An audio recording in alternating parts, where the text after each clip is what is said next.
So because we are in a very good place for where we need to be this year in church history. So we don't desperately need the class time. So the entire period on Thursday will be dedicated to that. Right. So we're talking about the problems being caused by Henry IV of Germany. The problems he was giving to St. Gregory VII. This is on page 35, so for our visitors, perhaps you could follow off of someone you're sitting next to for the beginning of this. Everybody should have the handout you just got has pages 36 to 42. We're starting on page 35. So we're talking about the fact that an army of Normans came to rescue the city of Rome, the Pope, the person of the Pope, and the city of Rome from the encroachments of Henry IV, who is, as we've seen, well established by now, was just an absolutely horrible character. It happens very often that civil rulers are somewhat lacking in personal virtue, that any person, let's say, who has great wealth or power, it's very frequent that those things go to people's heads. They abuse those things, at least the positions that accompany those things, abuse material wealth for the purpose of committing sin. And again, that's very common across the ages amongst the wealthy and powerful. Of course, the one exception to that being the papacy. We mentioned that before, that it happens very frequently. Whenever you hear about whether current day ruling families in any sense, amongst civil rulers today or at any time in history, when you hear about how they, or even just the wealthy, even if not necessarily holding political power, then at least spending power in terms of money, but oftentimes those go together. That whenever you hear about vices, even many and terrible vices amongst such people, then you think, oh, that's terrible, but hardly unexpected. It's a very common phenomenon. Highly unfortunate that it is, but the fact remains that it is. Whereas amongst popes, whenever you hear about a pope who is a saint, you think, well, yeah, of course, one of the many. That there are very few, the point is, very few popes whose even personal lives are subject to any kind of major reproach. There are a few, but a handful. I mean, you'd struggle to come up with 3 or 4 in the history of the church who are conspicuous for having been, let's say, in their personal lives in any sense bad. And that's the only way in which a pope could be called a good pope or a bad pope, is in his personal life. Or perhaps, at the very most, whether he ruled the church with prudence or not. Because a pope can do things, absolutely speaking, by his power that might prove to be imprudent and have bad, unintended, accidental effects. That's also possible.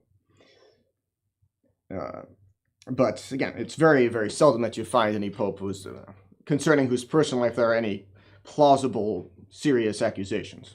Very few at all, and fewer still after election to the papacy. Because it does happen that sometimes people who are elected to the papacy, their personal lives before then were anywhere from mediocre to disedifying. But after their election to the papacy, undergo a kind of personal transformation, because there are graces of state that accompany that. There are graces of state that accompany every position any person might ever have. But the papacy, of course, being the most exalted position on earth, that's it. Therefore, also there are conspicuously great graces of state that accompany that, and clearly those are very powerful, very, very powerful graces that bring about sometimes a personal transformation. Not always. There have been popes who, as popes, have been personally immoral or even just worldly, and perhaps less holy than they should have been. But even then, those are limited to very specific examples or to different time periods, because in general, popes, whatever you might think of how prudently they ruled the church, are not led edifying personal lives. And we can say that of Pius XII, for example. That there are actually, you could look at catechism books that were published during his reign that list his daily schedule, and that's actually quite edifying to see how well he arranged his day, and how good a use he made of his time. Yeah, now we're talking about the Pope who is, of all true popes, is the one most responsible for Vatican II. One who let it happen, in many ways let it happen. They were all the people who perpetrated it were all his people. That's another story. But even then, someone who's probably in the long run will not be judged too kindly. Even so, as Pope, many things were very good during his reign, and certainly in his personal life, nobody's ever accused him of anything terrible. So, that's some good general notes there. So, in any case, in this moment, we're looking at in the late 11th century, the king, supposedly the emperor of Germany. Remember, he was never actually crowned by a pope. At least the point we're looking at right now has not yet been. And he tried to had himself crowned by an anti-pope, but was never crowned by a true pope. So he's really a king, should be referred to more as the king rather than the Holy Roman Emperor. But in any case, Henry IV, he's always called. An army of Normans comes to drive him off, but they're also, the Normans themselves, rather undisciplined, mingled with bands of Saracens, so Muslims who had enlisted under the standard of Guiscard, desolated the city with fire and sword. So they drive off Henry IV on the one hand, but then they sack the city themselves, so they're not a whole lot better than the people they came to drive off. Heaps of smoldering ruins mark the spots where a few hours before Rome's stateliest palaces had stood. So Rome is a city that's been sacked many times over the centuries, besieged, and it's a pretty easy place to besiege and to take, actually. It's a very low-lying area. It's a very swampy area. It's a bit of a mystery as to why it's even located where it is. Who was the first one to think that was a good place to found a city? Nobody's quite sure who or why. What legends there are concerning the founding of Rome, putting all that aside, nobody is really sure why. So, and you can see why the Emperor Constantine wanted to move the capital to someplace a bit better. Because, especially at that time, and not so much strange to think of it now, but at the time, Rome was in a bit of a backwater. I mean, it still is, in some literal sense, in a low-lying, swampy area, but at the time, Italy was part of the Wild West, as it were. So you can see why the capital was moved at that point. But yeah, another story for another time. So the city of Rome has been sacked multiple times. It's an easy thing to do. If you have a band of soldiers who are sufficiently unscrupulous as to not have a problem doing it, then it's a fairly easy thing to do from a military perspective. Though mercifully, it was spared from any fighting during World War II, which that would have been impossible to recover from, pretty much. So a lot of European cities got hit very hard. And to this day, if you go to a different, I can think of one city in particular in England, where you can practically see where the paths of the bombs where they fell. Because you can see, that's an older building, that's a newer one. You can say, okay, the bombs clearly fell right here, and these buildings had to be rebuilt or replaced with newer ones. Not to mention the cathedral, the Coventry Cathedral. Which you can tell was it's small for, I think it was made of basilica at some point. But in any case, small for, it was, whatever it is, cathedral, or it was a parish church made a cathedral. It's small for a cathedral, but you can tell that was a very nice church before it was completely destroyed. And of course, the thing that was sort of built next door to it is just think of the ugliest building you can imagine is uglier than that. You can look it up for yourself if you want to later. I mean, it's so ugly you wouldn't put prisoners condemned to death inside of it. It's so bad. Anyway, to save the city, Rome, from further disaster, Gregory withdrew with Robert to Salerno. So it's many times it's happened throughout history also that popes have vacated Rome for various reasons, personal safety, just to get away from the mob, or because other places are just nicer to be in. So many times for personal safety, the popes have fled. Very famously, Pius IX at one point had to flee Rome disguised as a simple priest. He had to put on a black cassock and run away as a Monsignor stood in his room reading the newspaper out loud as though the Pope were still in there, because revolutionaries were going after him. So the Roman mob has been a problem across the centuries. Unfortunate, but that's how it is. So unremitting struggles, long and painful labors had worn away the great pontiff's life. Again, we're talking about St. Gregory VII, of course, hasn't been canonized, being still alive at the point at which we're looking, but was known as somebody of conspicuous sanctity even during his life. So, the cardinals who stood about his dying couch deplored the helpless state in which his death must leave them. He mentioned 3 men whom he deemed worthy to carry on his great work, to sit in the chair of St. Peter. And he says, in the name of Almighty God, in virtue of the authority of the holy apostles Peter and Paul, I command you to acknowledge as lawful pope no one who is not elected and consecrated according to the canonical laws of the church. So, St. Gregory VII, though, passed away on May 25th of 1085. And if you look at the footnote at the bottom of page 36, in 1584, the name of St. Gregory VII was inserted into the Roman Martyrology by order of Gregory XIII. It's one of his successors. 6 more down the line. In the pontificate of Benedict XIII, the legend, so the account of the life of St. Gregory, was introduced into the Roman breviary where it is still read. So, but the legend was declared suppressed, notice, by the decrees of the parliaments in France. So our author here, this is another story for another era of church history, but the point is that Jansenists and Gallicans, both troublesome parties in France, did not want St. Gregory VII to be canonized and for veneration of a canonized pope to be spread abroad in France. Because, well, for one thing, the Jansenists have, of course, their weird ideas about different things. So that's also another story for another time. But the Gallicans, who have this idea about the special privileges of the church in France and of the French monarch, that he's somehow not subject to the Pope, they have all these weird ideas. Obviously, it doesn't fit very well into their system, St. Gregory VII excommunicating an emperor.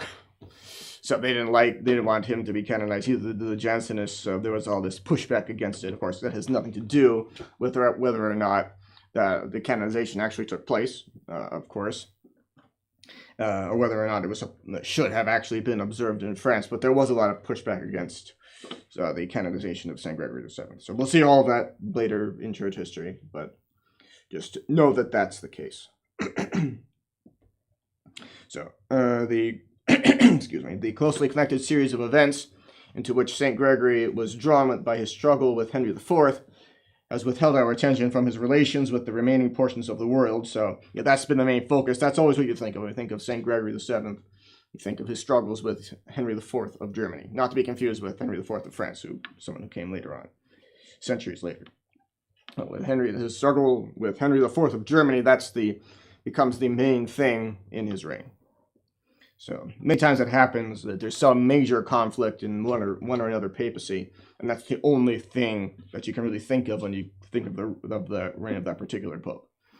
Whereas many other things still happen, and the course on church history maybe could be more accurately titled "History of the Problems That Have Afflicted the Church," because that's where it's the most interesting. That's on purpose, because it is very much an apologetics course, and it's very much related to the De Revelatione course or to the De Ecclesia course. You see that. You see all those principles applied here. It's very much a question of having an accurate handle on the facts, which are many times either completely misunderstood or people think things are facts which are just false. And if you have to know what the actual facts of the matter are in order to be able to answer those accurately. And why people only bring up accusations against the church about things that are controversial. So that's why we're looking at the conflicts or anything that might in any way be controversial in the history of the church, making sure we understand them correctly, which starts with just an accurate assessment of what the facts actually are. So his first thoughts were directed to the condition, as St. Gregory VII's thoughts. First thoughts were directed to the condition of the Christians crushed by the Muslim yoke in Spain, Africa, and Palestine. And now we begin to perceive the dawning idea of the Great Crusades. No need for a period after idea there. So we don't need to go into that too much, but there was something of a smaller scale crusade during the reign of St. Gregory VII. So the details of it don't concern us too much, but yeah, keep in mind the term crusade, of course, has multiple senses, and one of them is simply anything, in its very broadest sense, anything that anybody embarks upon with anything like a religious zeal. Sometimes the term is just used that way, which is, by analogy to the literal crusades. But there are the famous crusades, which we're going to look at here fairly soon. But there are also other crusades in the history of the church aside from those ones that went to the Holy Land. In general, a crusade can be called, in the sense of a religious war, anything that's any war that is fought for the defense of the faith.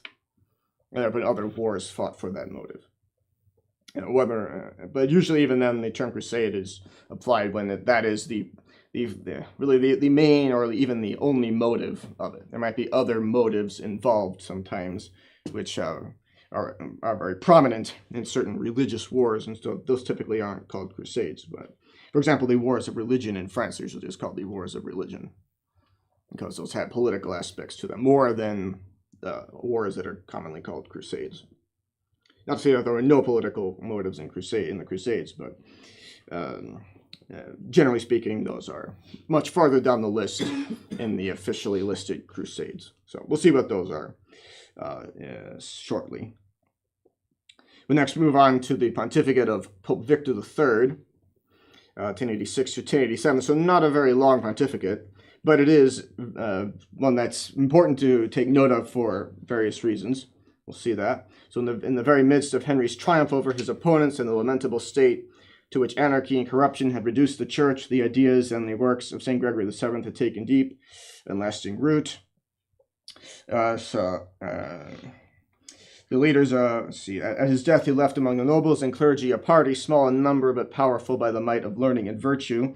The leaders of this party were naturally the three men whom the dying pontiff had mentioned in connection with the succession, which you see right there. One of them, Cardinal Didier, the abbot of Monte Cassino, the famous birthplace of the Benedictine order, founded by St. Benedict himself, which stands to this day and has been destroyed at least a couple of different times throughout history, most recently during World War II, but it's still there, still is in fact there to this day.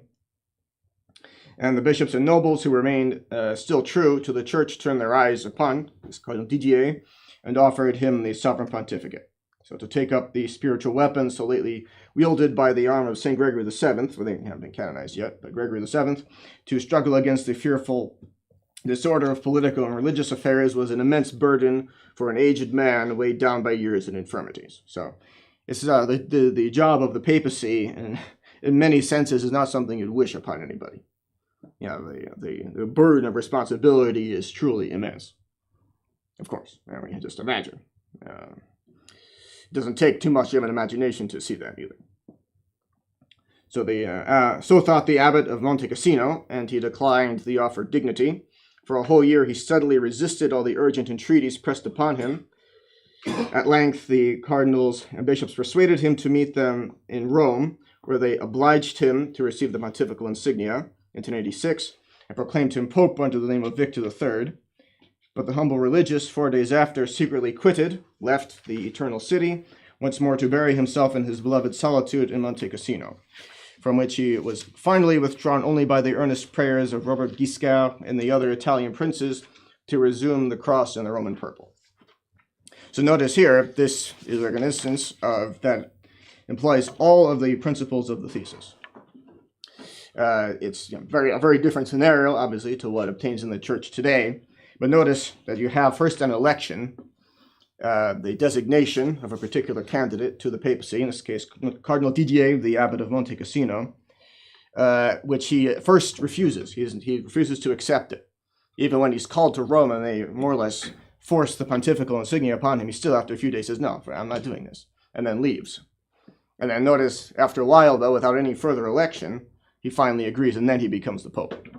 And that employs all of the principles of the thesis. Now, someone who is truly designated, all of the procedures of designation are carried out, and a candidate is chosen, but one who does not accept. Of course, today, we know that they don't accept for different reasons. Again, in the case of Cardinal Didier, he simply said, no, I'm not accepting. But in the case of the Novus Ordo claimants to the papacy, they're refusing, they might say that they accept, but they're refusing by their actions. Which again, we say is clear from their objective intention, from the things that they do externally. That objectively speaking, it's impossible that somebody who does what they're doing could actually intend to carry out, to truly accept and to carry out the office of the papacy. We could spend a long time proving that. But that is the principle. That the underlying principles here, that someone can, even if the entire church demands that he be pope, he can say no. Nobody can force him to accept it. And if he says no, he's not the pope.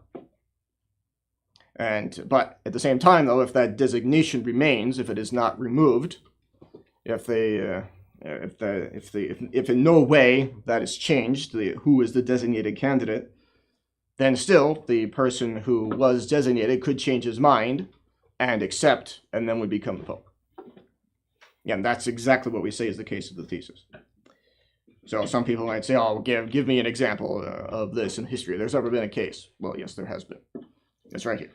And the principles are quite clear. So that is one good example of it. It also goes to show that the universal peaceful acceptance of a pope indeed includes the acceptance of the pope himself as pope. That's something that some people will say, oh, well, today you have the universal peaceful acceptance of these Novus Ordo candidates by the entire church, therefore they must be pope. There are some people who say that. That's it. And no, so there cannot be any question, because authors say that that is an infallible certitude. It gives you infallible certitude of the legitimacy of the reigning pontiff, that man actually is the pope, for sure. Some authors even go so far as to say that it's also an infallible guarantee that he was validly baptized, validly ordained a priest, validly consecrated a bishop. Now, whatever you might think of that, it's a whole other thing, but all authors will say that, yes, you have that universal peaceful acceptance that is an infallible guarantee that man is the pope. But universal peaceful acceptance includes the Pope himself. That if he says no, again, every single Catholic in the world, to a man, literally, physically, unanimously could cry out for him to be Pope. If he says no, if he's the only Catholic on earth who doesn't want him to be Pope, then he's not. So clearly that includes his acceptance, and his, in fact, more importantly than anybody else's. So, there you go. Illustrating multiple very important principles to understand in the current situation. So he did finally accept the papacy. He held, the anti-pope Guibert, on the other hand, though, had availed himself of the interregnum of 2 years to strengthen his party. So notice that the interregnum was until the moment of his accepting. And authors also explain that in general terms, that it's something similar to the consent in a marriage contract. When there's an attempt to carry out a marriage ceremony between two people who can validly get married to each other, that it could happen that there be a defect of intention somehow in there. But the authors also all explain that that can be rectified also just by an internal correction and actually changing a lack of consent to a true consent. And then, the marriage is valid at that point without any need for any further ceremony. And authors apply that same principle to, the case of someone who's designated to the papacy but who refuses to accept it. All he has to do is change his will to accepting it, and he's pope. So, this is all in black and white in pre-Vatican II theology manuals. Some people say, the thesis was just made up. No, definitely not, in the sense that all of its principles are clear from divine revelation and just basic philosophy, which is in itself the highest of the natural sciences, but still a natural science. So in that sense, no, it's not just made up. But it's also not made up in the sense that no author said it before Vatican II. They did. They all laid out the principles quite clearly. So, there you go. So the anti-pope Guibert, we still have him to deal with, held military possession of St. Peter's Church and the greater part of the city. Victor III, actually pope at this point, did not hesitate to appear at the gates of Rome accompanied by the princes of Capua and Salerno, and the people hailed their lawful pasture with enthusiastic joy. Guibert was forced to yield, and on the 29th of May of 1087, Victor III was solemnly crowned in St. Peter's Church by the bishops of Ostia, Tusculum, Porto, and Albano. So notice that also, that the Pope is the Pope from the moment that he accepts the election. That the ceremony of crowning a Pope, which is a very nice ceremony, is not strictly necessary for him to become Pope. It's something entirely fitting, of course, that it's part of the joyous hailing of a new Pope coming to power, coming to the throne of St. Peter. But that's not necessary for his actually being a true Pope. Circumstances might make that impossible in any number of possible scenarios. So a reaction produced among a restless and fickle people by the intrigues of schismatics soon condemned the sovereign pontiff to tread the path of exile marked by his holy predecessor, with the heroic Countess Matilda, remember, who is the one who owned the castle of Canossa, where St. Gregory VII had taken refuge from Henry IV. But the heroic Countess Matilda hastened to the rescue of the illustrious fugitive, and at the head of her army triumphantly restored him to Rome. So Guibert and his partisans withdrew into the fortress of the Rotunda, then called St. Mary of the Towers. The first care of Victor III was to take up the great work of suppressing investitures where St. Gregory VII had left it. That's something we talked about previously, investiture with the ring and crozier, which was an abuse by the civil power, and those are the symbols of ecclesiastical jurisdiction, and which the civil power cannot grant, and so it was an abuse for them to bestow the symbols of it. And that's something the church was very insistent upon, and for good, excellent reason. So Victor III picking up that fight where St. Gregory VII had left it. A council held at Beneventum in 1087 under the personal presidency of the Pope issued the following decree: We ordain that anyone who may from this time forth receive a bishopric or an abbacy at the hands of a layman shall not be reckoned among the bishops or abbots, nor enjoy any of their privileges. We withhold from him the grace of St. Peter and entrance into the church until he resign the usurped charge. And in the same manner, should any emperor, king, duke, marquis, count, or any other secular person presume to confer bishoprics or other dignities of the church, we include him in this condemnation. So you see, it's an attempt to usurp the jurisdiction of the church. And notice that in just about every conflict between the church and state, it's always a case of the state infringing upon the rights of the church. If you can find anything to any other effect, it's exceedingly rare. In almost every single case, it's just somebody in the civil order acting up. Yeah, at some level. Most times the highest levels.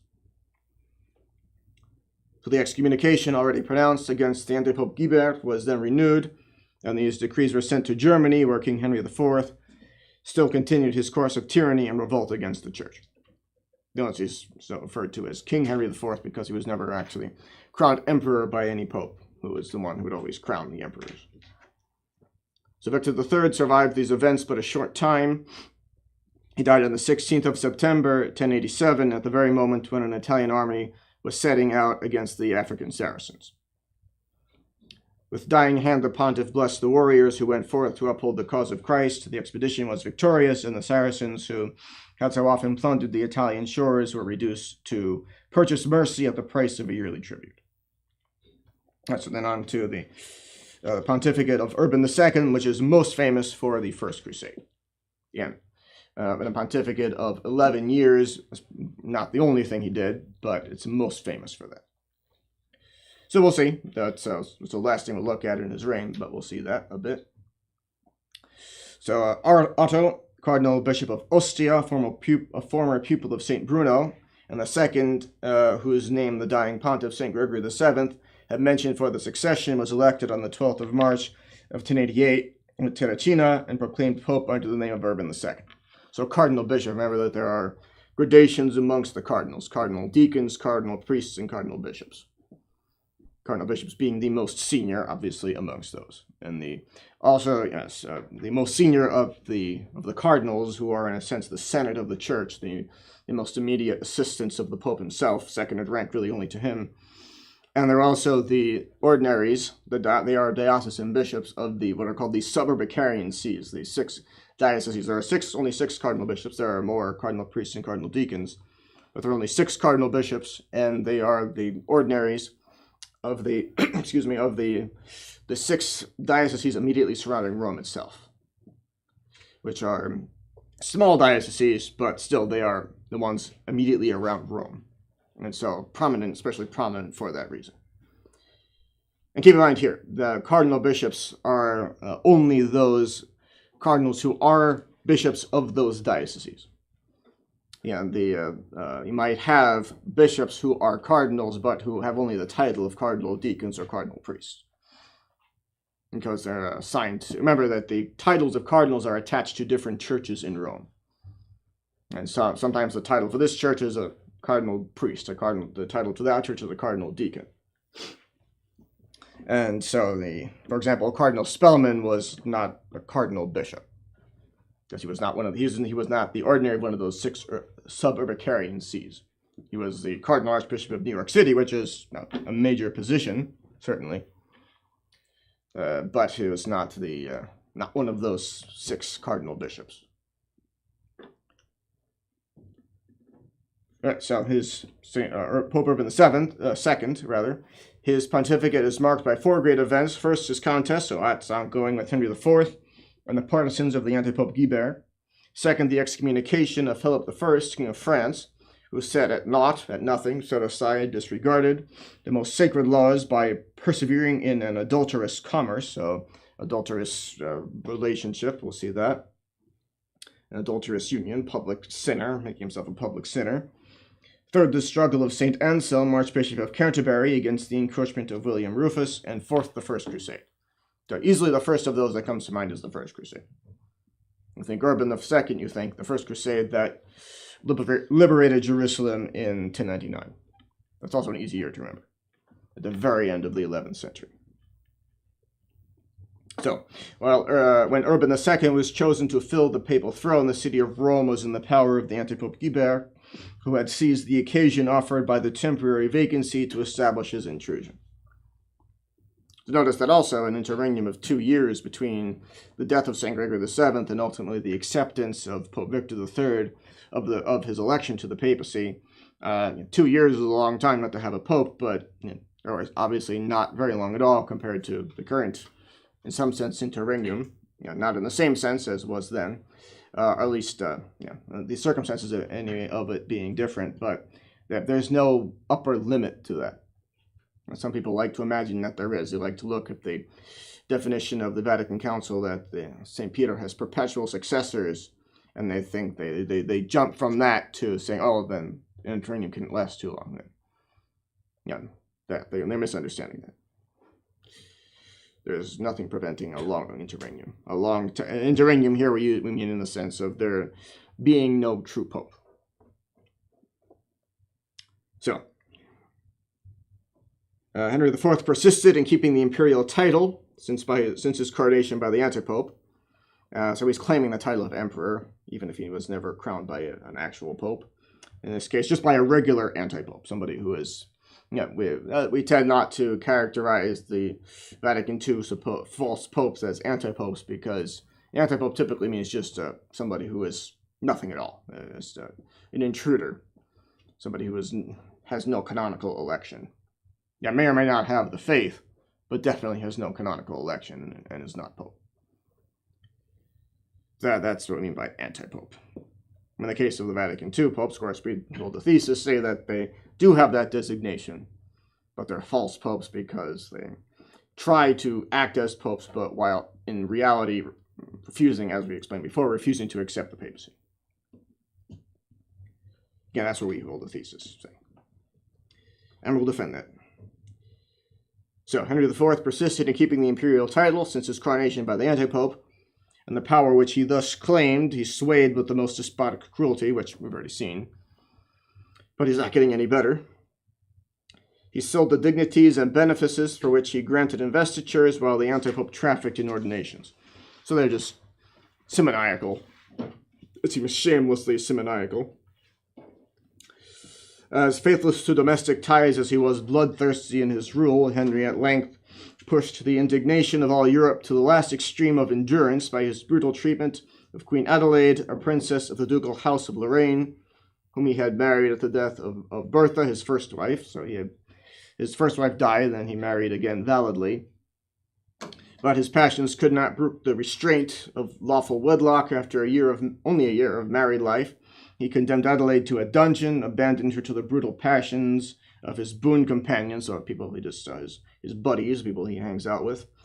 And to crown his infamous turpitude, would have forced his eldest son, Conrad, to outrage the person of his mother-in-law. So we've already seen how bad Henry IV was. Just it seems that his depravity knows no depths, it would seem. So that this unexampled scandal, so unprecedented, this unheard of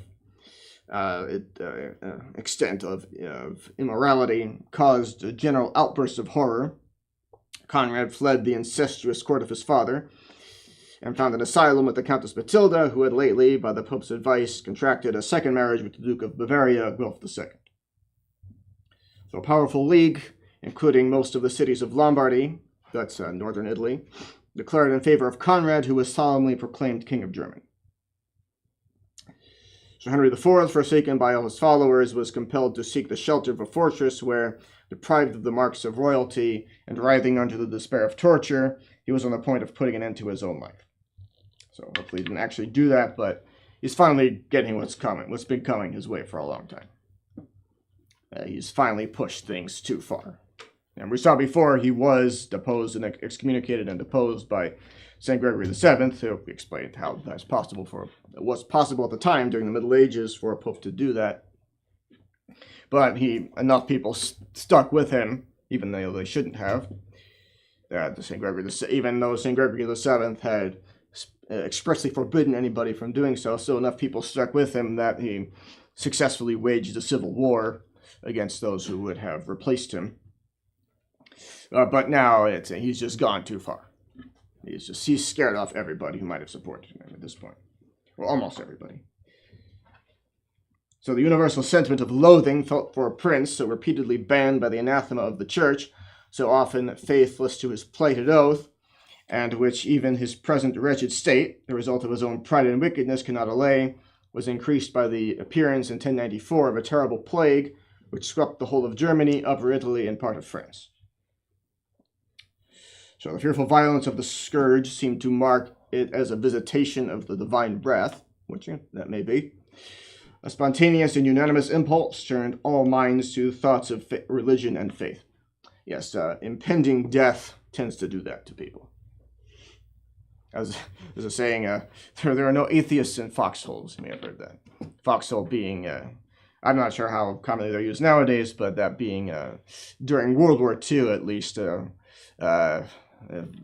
thoughts come to mind of the late in the war on the Western Front, but soldiers digging themselves into the ground for cover. A place where a thing like that affords some degree of shelter, but you still could die at any second under those circumstances. Anyway, they say that if you're looking death in the face like that, God, you're going to acknowledge that God exists when you could enter eternity at any second.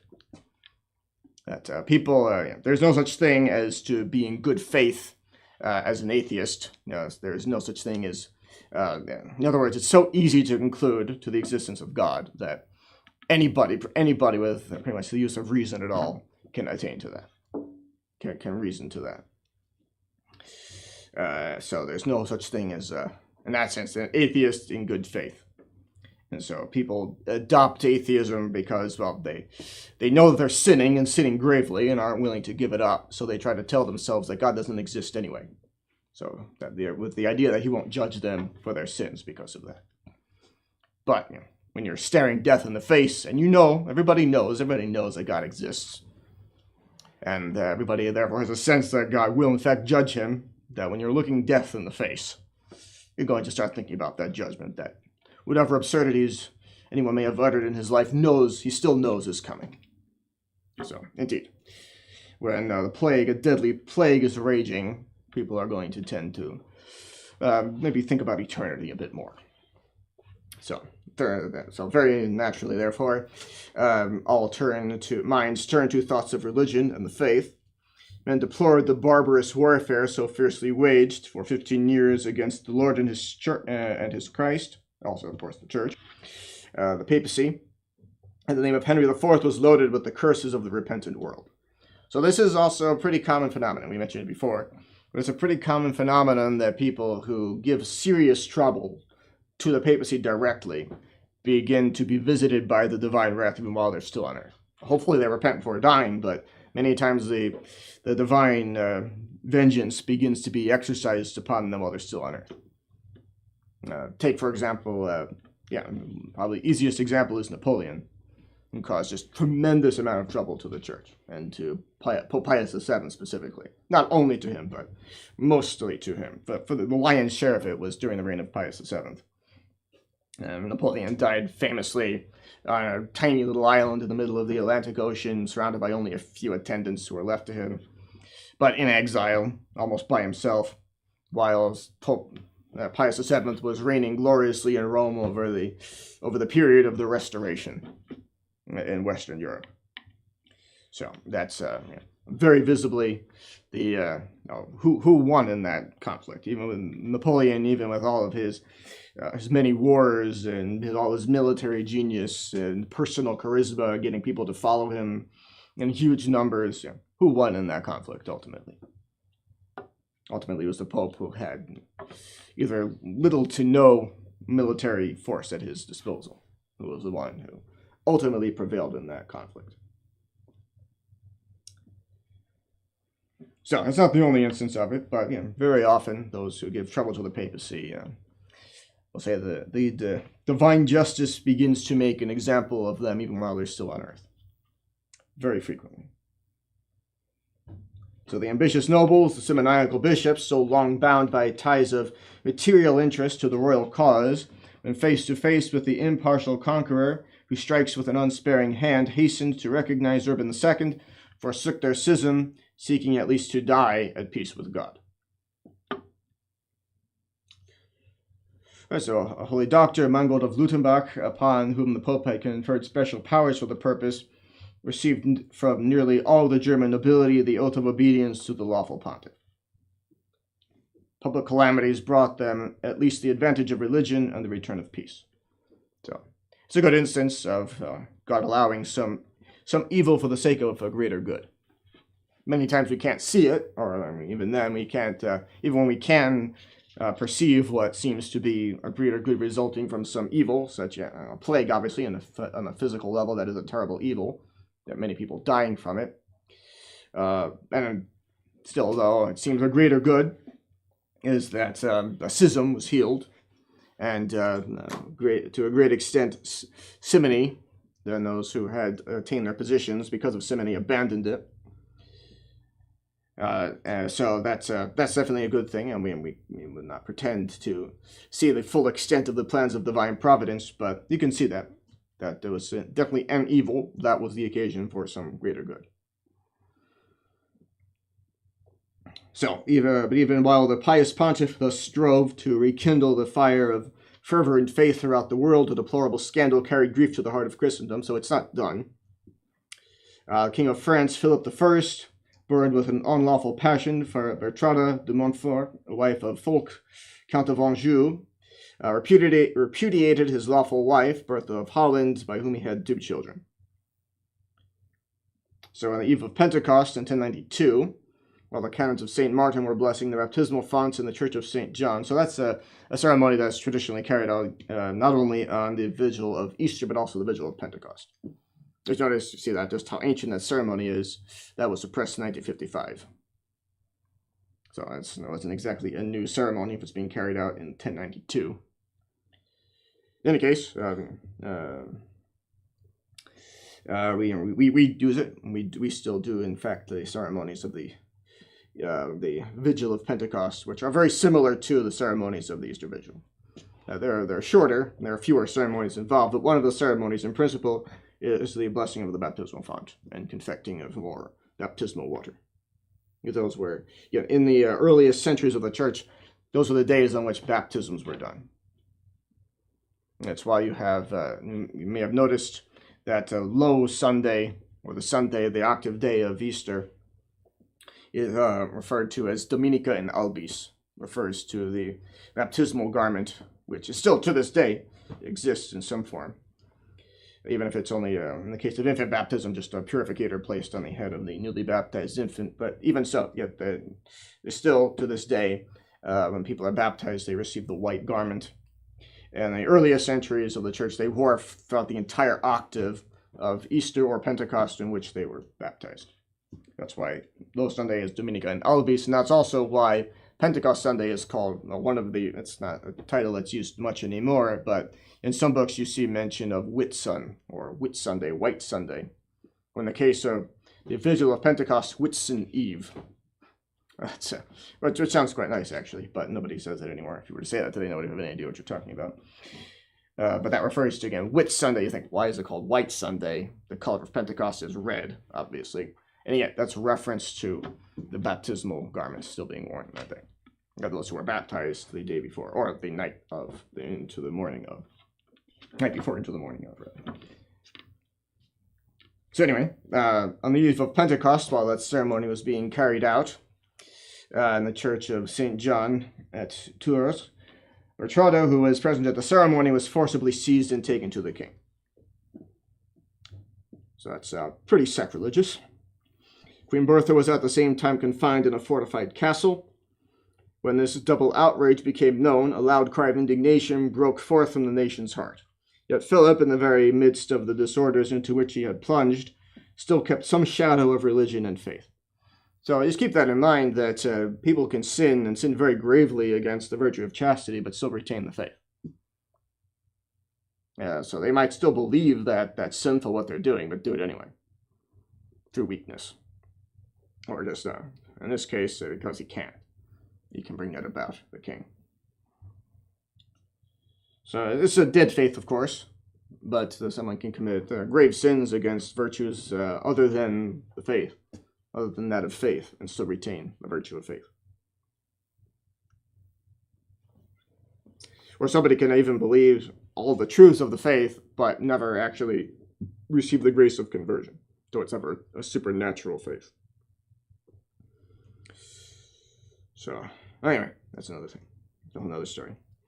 So, in any case, the king promised in the Council of Nisbet to perform canonical penance and to put away his concubine, and Durbin accordingly freed him from the censures he had incurred.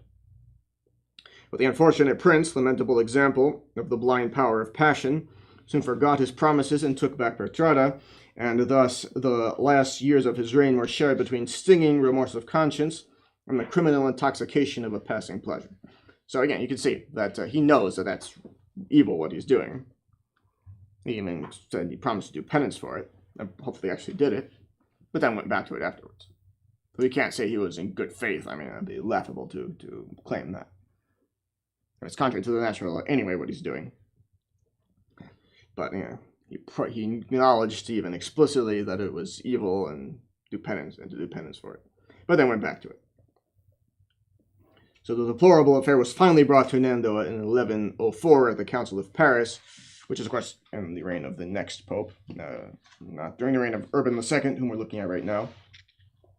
So Philip walked barefoot to the cathedral, where he made the following oath before Lambert, as Bishop of Arras, and the legate of the Pope. So you have to look at every word of it, but promises once again to put aside his adulterous union there. So the king then received solemn absolution from the censures he had incurred. Bertrada made the same promise and was released from the bond of the excommunication, and public morality was at length avenged, in some sense, in a good sense. So, we should stop there for now, because in the next class we'll talk about the Crusades. Get into that. So, because after exams in this case. But that is what we will be talking about in the next class.